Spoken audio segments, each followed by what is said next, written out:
नमस्कार मैत्रिणींनो, कशा आहात तुम्ही? मजेतच असणार, मी पण मजेतच आहे। आज आपण बघणार आहोत की जर जास्त जाड पीठ आलं, मोठं आलं ज्वारीचं, किंवा जरा जास्त दिवस झालेत असं पीठ असेल घरात, तर त्याची भाकरी आपण करतो खरी, पण ती तव्यापर्यंत जात नाही। हेच आज माझं पण झालेलं, म्हणून मी हा व्हिडिओ टाकलेला आहे। तर आपण अशा परिस्थितीत काय करू शकतो? फार तर आपण गरम पाणी करून घेऊ शकतो, पण गरम पाणी केलं तरी भाकरी ती वेगळी होतीये, चपातीसारखी किंवा ती मऊशार अशी काहीतरी होतीये।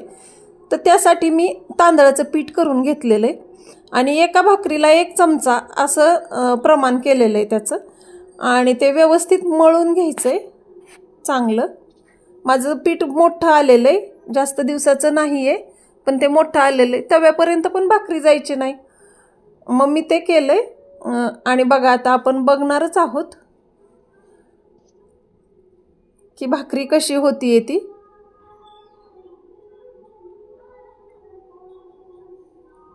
खूप छान थापायला पण यायला लागलेली आहे ती तांदळाचं पीठ टाकल्यामुळं।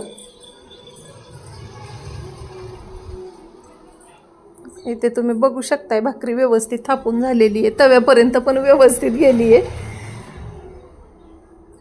ही तांदळाचं पीठ जर आपण टाकलं तर कडक अशी छान भाकरी होती, पांढरी शुभ्र होती आणि खायला तर चवदार लागणारच। तुम्ही बघू शकताय भाकरी किती छान झालेली आहे।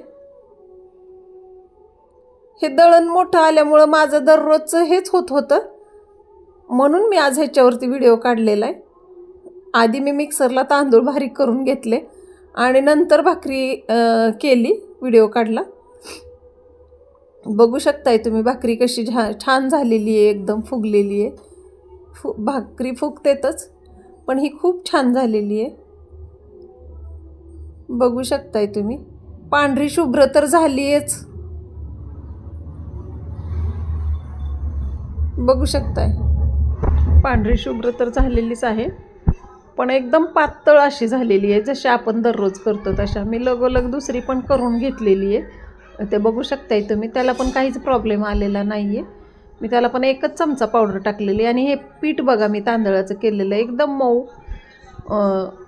बारीक असं केलेलं आहे, एकदम बारीक केलेलं आहे, ते बोटावर पण मऊ येते असं केलेलं आहे। त्यामुळे हे पीठ जमून आलं ज्वारीच्या भाकरीचं, त्या पिठामुळं। बघू शकताय भाकरी कसली छान झालेली आहे।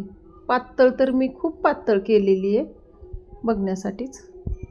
चला तर मग तुम्हाला पण असा प्रॉब्लेम आला तर ही ट्रिक वापरून बघा, आणि चॅनलवर नवीन असाल तर सबस्क्राईब करा, लाईक करा, कमेंट करा। तोपर्यंत थँक्यू।